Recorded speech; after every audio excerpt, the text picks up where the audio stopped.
Okay, so let's have a look at it. If we measure the neck, we've got about 15.7 millimeters there, which is fine. We've got about 18.5 millimeters there. So we're a millimeter too thick here, and we're about 3/4 of a millimeter too thick there. So we're going to plane it so it's nice and flat.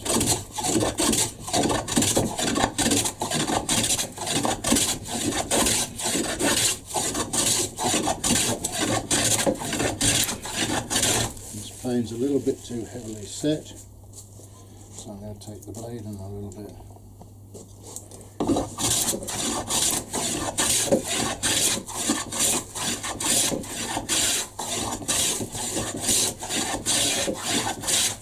Okay, so we have to keep taking the neck out and having a look at our measurements to make sure we're right. So we're getting pretty close, we're about 15.1 there, which in practice would do the job quite nicely.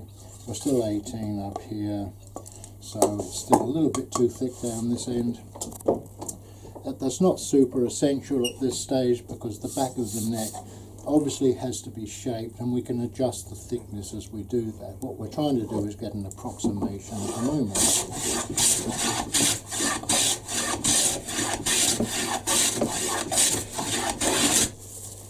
Okay, so let's have a quick look at that. We've got about 17.8 there, we've got about the same on that side. That's a little bit too thick there. It's a little thicker there than it is there, so we'll just adjust that while we've got the chance.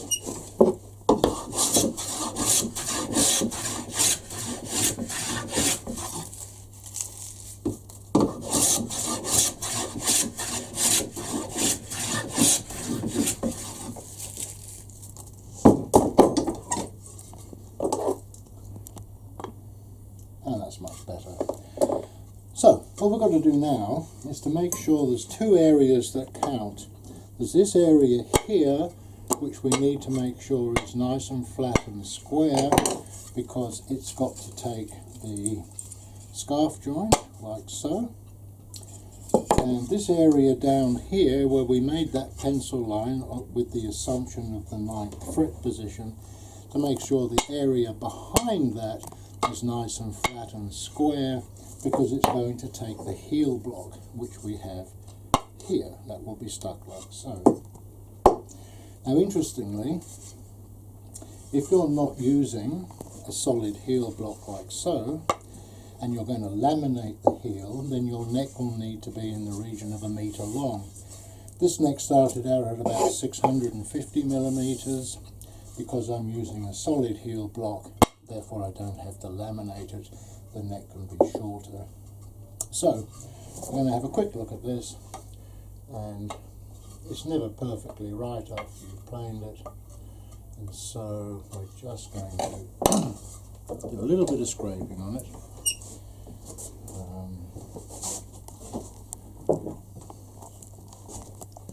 Like so. You don't want this thing too heavily set.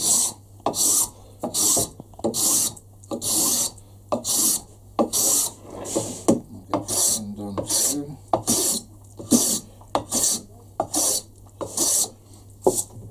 Now, interestingly, we have these two areas, one where the neck's going to be spliced, and two where the heel block's going to stick. The distance between those two doesn't have to be necessarily flat, it doesn't have to necessarily be flat this way, because it's all going to be shaped into the neck, so it's not particularly relevant. But this area here most certainly is, and this area here is most certainly is. So we'll just have a quick look at it, and that's pretty well right. So we'll just check this one more time to make sure it's nice and flat and straight in both these positions here. As I say, the centre bit between the neck and the heel are not particularly relevant. We'll just check our scarf joint again, make sure that's in good order, and it is. So where does it go? Well, obviously it gets stuck to the back of the neck like so. Now its position is so as it's level with the line of the join there, like so. The position of the scarf joint itself is reasonably important. We don't want it too far up the neck, and we don't want it too far down the neck.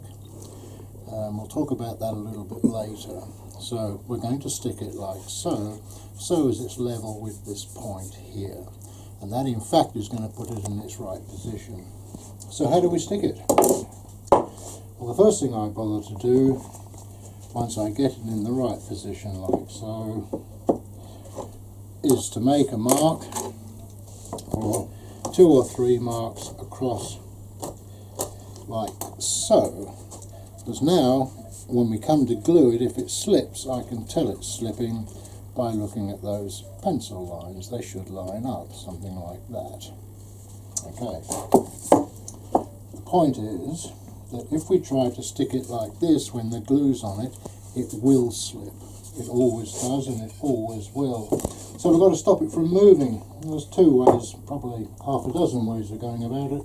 One, you can put a block of wood at each end, like so, and like so, so as it, and cramp them down so as it can't move. Or 2, you can fix it to a board, such as this.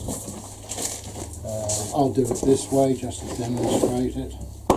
And now, whether you're going to stick it on top of the workbench or on a board like this, you need something like a part of a plastic bag or some greaseproof paper or something underneath it, because if you don't do that, you will stick it to the board or the workbench, and it's not so easy to get off.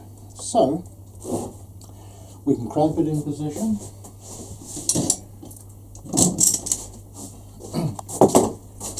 Like so. Cramp, and we can cramp this end, which we won't do quite yet because we've got to apply glue to it, like so, so as it can't move. We need to cramp the head here across the join. I like 4 cramps, 2 at the top and 2 at the bottom. Another way of holding this in place again is we can put a cramp on top of the join like so, as well as a cramp here just to make sure it can't move. So basically we're ready to stick it.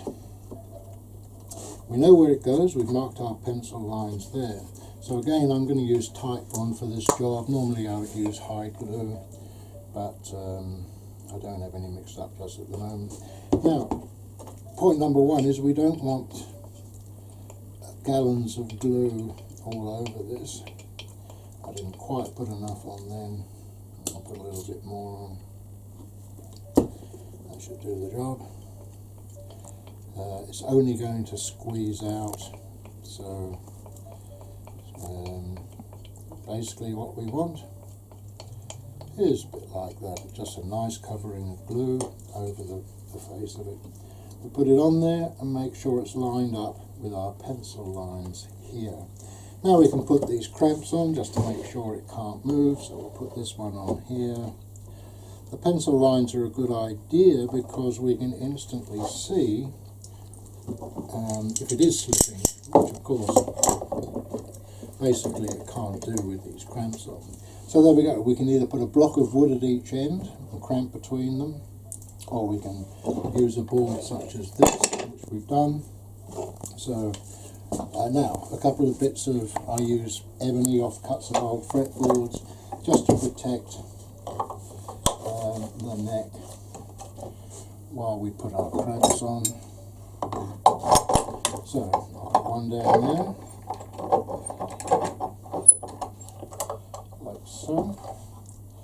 And we can clearly see here that our lines are actually not moving, which is what we want. I'll put this one down here.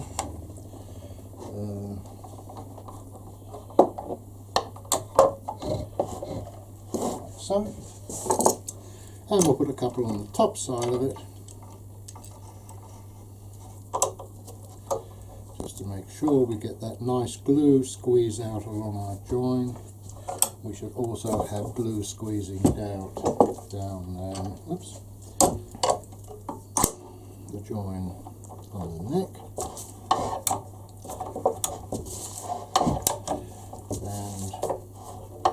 Make sure our clamps are good and tight. Again, they don't need to be over tightened like so. So if we clean that,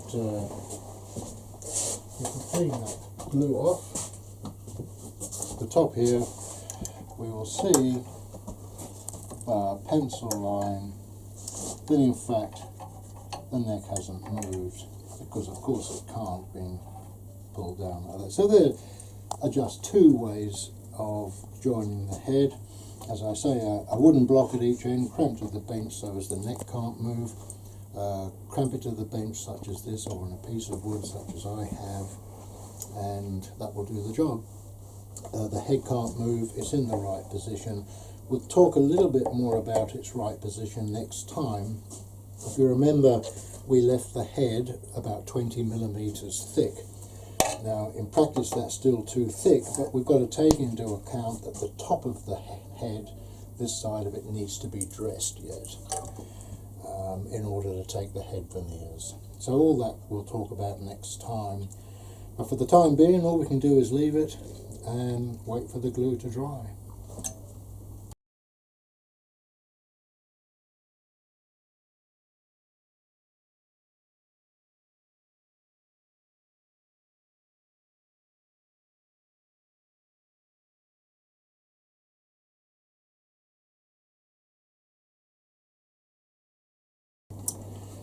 Right, so we've got the head stuck on now.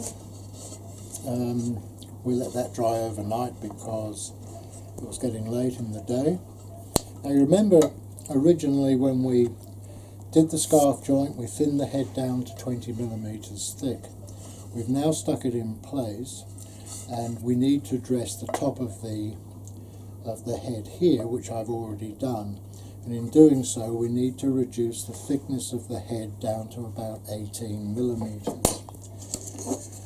Now the overall thickness of the head is kind of debatable. You can have it pretty much whatever you want, as long as it's thick enough, of course, to take the plate of our tuners. Now that's 18 millimeters thick. My head veneers amount to about 3.5 millimeters thick, which will give me a total thickness altogether of about 21.5 millimeters. Excuse me, which is fine. 21.5 millimeters is not set in concrete. You could have it 23 millimeters, you could have it 21. But you do need to be careful that the width of the plate from your tuners will fit on there.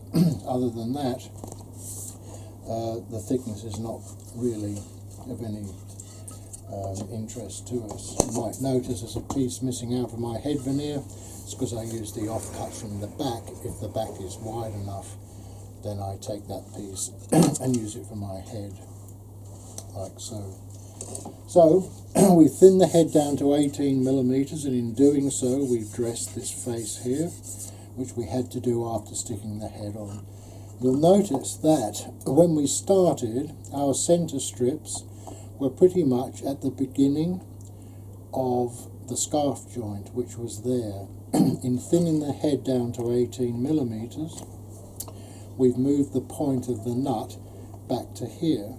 If you remember, when we were measuring the depth of our neck, we put the ruler on to move our line further down to cater for that. So now we have that point there, which is in fact the back of our nut. So what we need now is another center line along our neck, because the center line we had there originally is now gone, because we've dressed those little pieces in the center and it's gone away. So our neck's about 40 millimeters wide. Sorry, it's 80 millimeters, 40 millimeters is half of it. We put the same measurement here, like so, and using a longer ruler, we can go pretty much from one end to the other.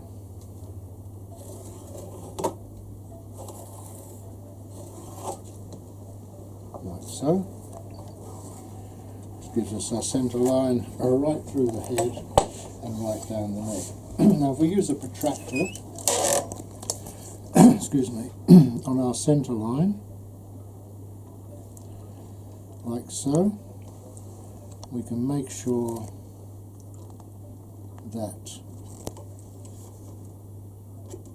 that line is square to our centre line, like so. That point now becomes the back of the nut. Now we have to deal with string length. By now, of course, if we don't know the string length, and of course we should before we even start the thing, then we better work it out, because we need to know. We need to know where our 12th fret is. String length of this particular guitar is going to be 65 centimetres. So, at 650 millimetres, our 12th fret must be at precisely half that distance, which of course is 325 millimetres.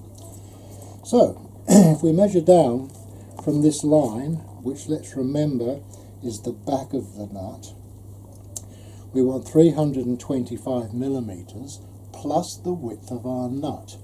Well, I like a nut to be about 5 millimetres, which means we have to come down to 330 millimetres, which is pretty much there. 330 millimetres. That's 325 millimetres for our string length and 5 millimetres for our nut. So, if we take our protractor again and make sure that's nicely on the centre line, again we can draw a line across, which tells us where our 12th fret is. Now this is a dovetail neck. If it was done in the Spanish method, then we would need probably at least 30 or 40 millimetres of wood behind that line to be the foot inside the body, in which case those centre strips there would have needed to have been longer. So this is a dovetail neck. I need 15 millimetres for my dovetail. So all I have to do really is to add 15 millimetres onto this measurement, which is there and there. Draw another line across, like so, and there we've got it. So we've got the back of our nut. We've then got 5 millimetres for our nut, a further 325 millimetres, giving us 330 millimetres to our 12th fret, plus 15 millimetres to the back of our dovetail. That's good. Now we need to thin the neck down width-wise. There's no point in leaving it this wide.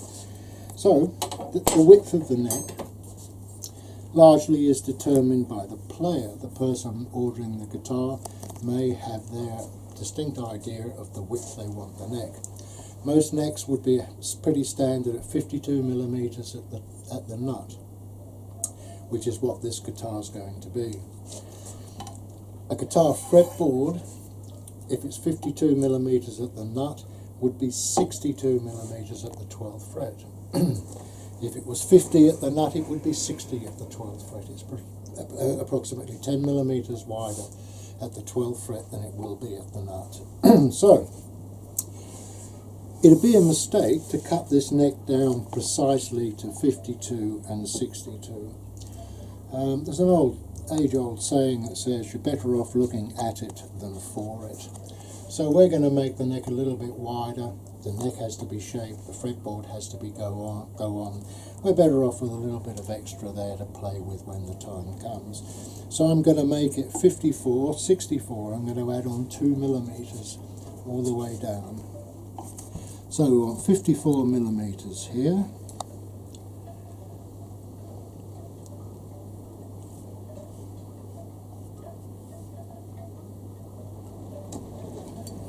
Should be right, I'll just check that. 54, and we want 64 millimetres here.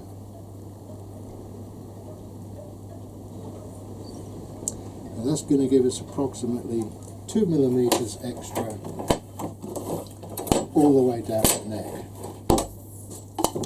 So we'll draw those lines like so.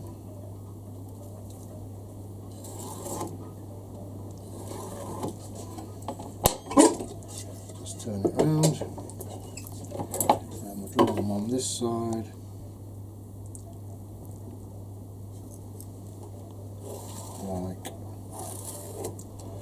So, and those two pieces can be removed. So we'll just go over to the bandsaw and chop these off. Now we're only going to cut them as far as our line here, which is the back of the nut. That's where they must end. So we'll just do that on the bandsaw. Now this doesn't have to be especially accurate. I'm just going to run the bandsaw down to the side of the line.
Okay, we'll just cut these bits off here.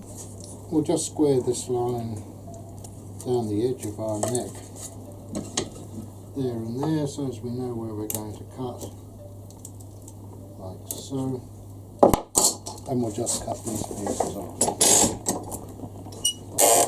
Alright, here we go.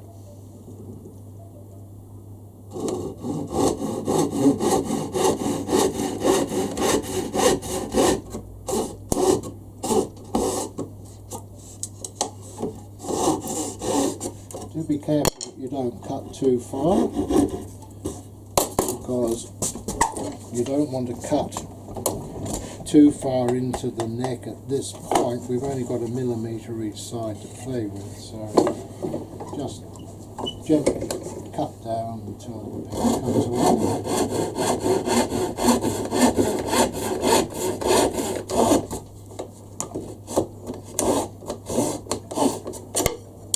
So. Right, so now we have the neck cut down, roughly 2 millimetres wider than it wants to be. Our next job is to worry about the heel block. The heel block here has got to be stuck on like so.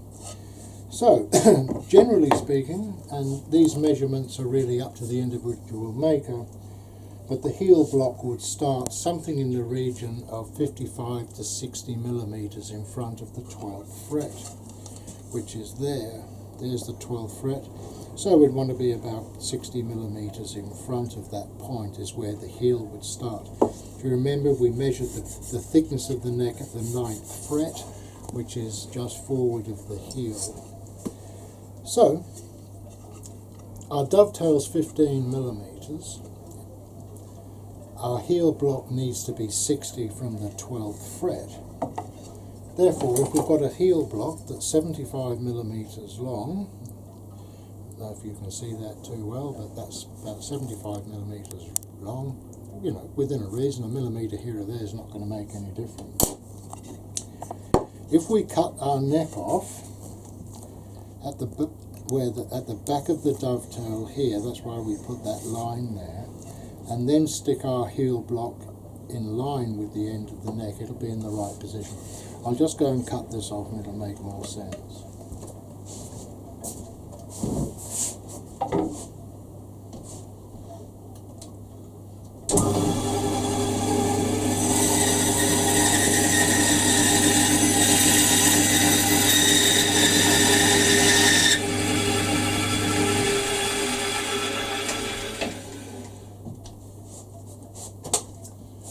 Okay, so our 12th fret mark, 15 millimetres for the dovetail.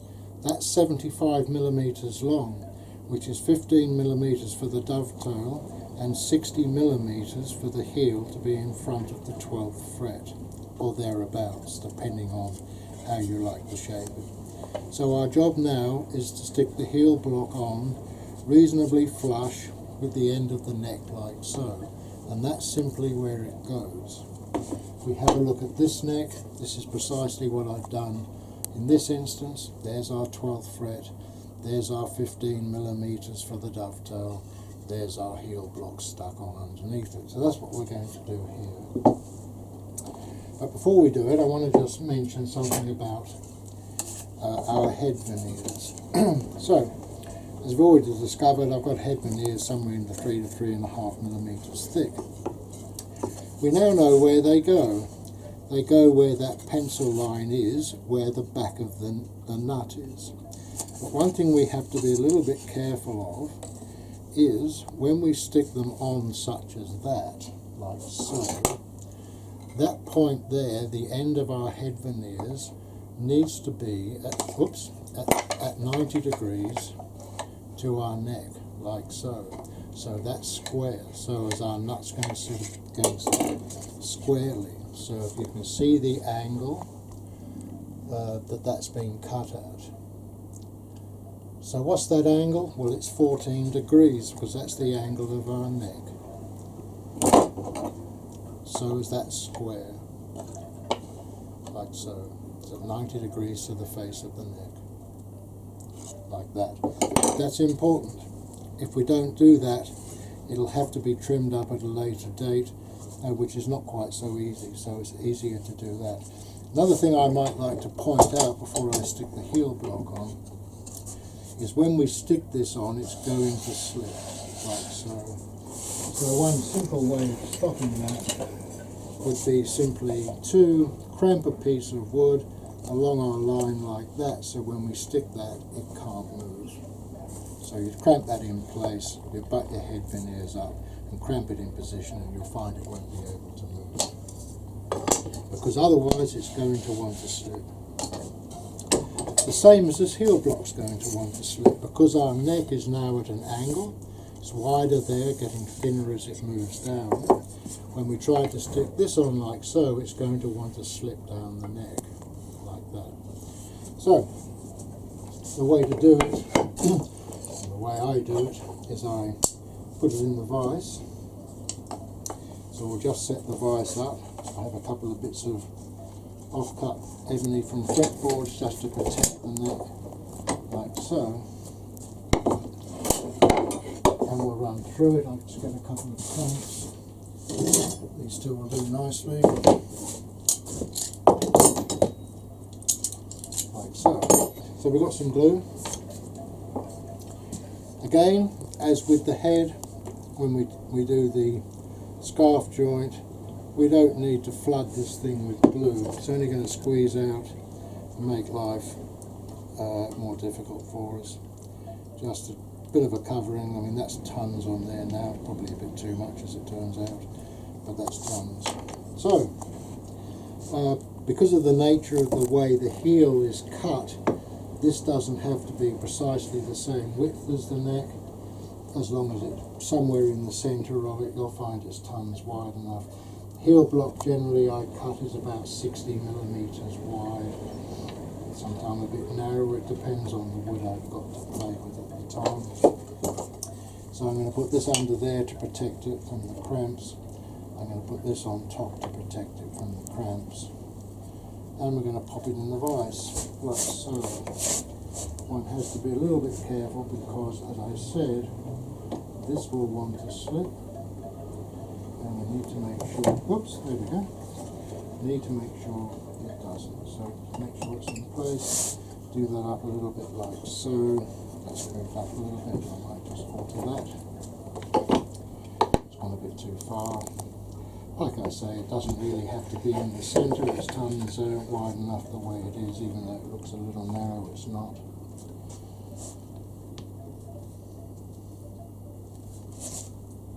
So, in we go,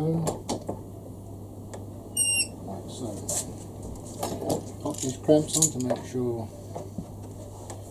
it's nicely done up, like so. And we can put one down here to make sure that's nice and cramped in there, like so. We can clean any excess glue off that we've got if we like. Never hurts. Just to get rid of the glue in there, like so. And that's basically it. Other than that, the next job would be to put the head veneers on. We're not going to go through that, we've already explained it. And then of course finish your head off whichever way you like to do it. One warning for those who haven't had much experience: you must drill the holes for the tuners before you cut the cutaway out for the strings here, otherwise you will split the wood as the drill goes through it. So those holes come first. Of course you can shape your head whichever way you please. There's not really much point going on from there, but that's basically my neck construction, and if you want to copy it, good luck. One thing that seems to confuse people, particularly if they're doing the dovetail neck construction, is the angle of the neck. So I'm going to go through the procedure just to get it straight for you. The angle of the neck is only determined by the height of the bridge and saddle, which is determined by the stiffness of the soundboard, and the thickness of the fretboard we're going to use. So the angle of the neck determined by the height of the bridge and saddle and the thickness of our fretboard. A cedar neck requires a slightly thicker fretboard than, say, a maple or mahogany neck does, because it's not quite as strong. So what's our neck angle? There's our bridge and saddle. If we take a straight edge, we can put a block of wood here. That represents the height of the fretboard at the nut, which is approximately 6.5 millimeters, plus the height of the first fret, which is 1 millimeter, plus a little bit for the string missing the first fret. It's not super critical at that particular point, because that can be adjusted slightly by the height of the neck.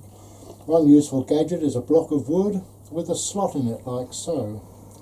In this particular instance I have a screw that can do up, which I very rarely use, but the block of wood placed there with our straight edge on it, like so, means that it's not going to move. This allows us to measure the distance between the underside of the ruler and the top of the neck.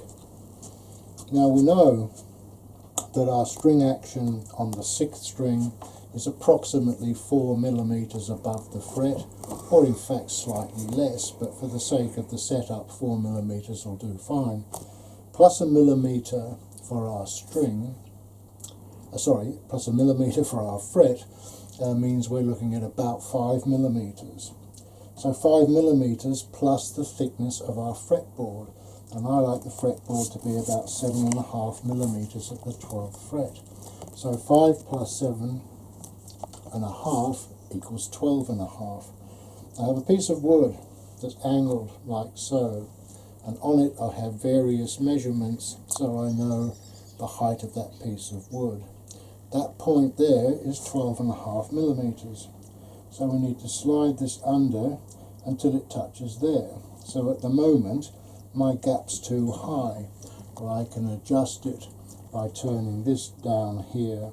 Incidentally, you don't need a fancy gadget like this to do it with.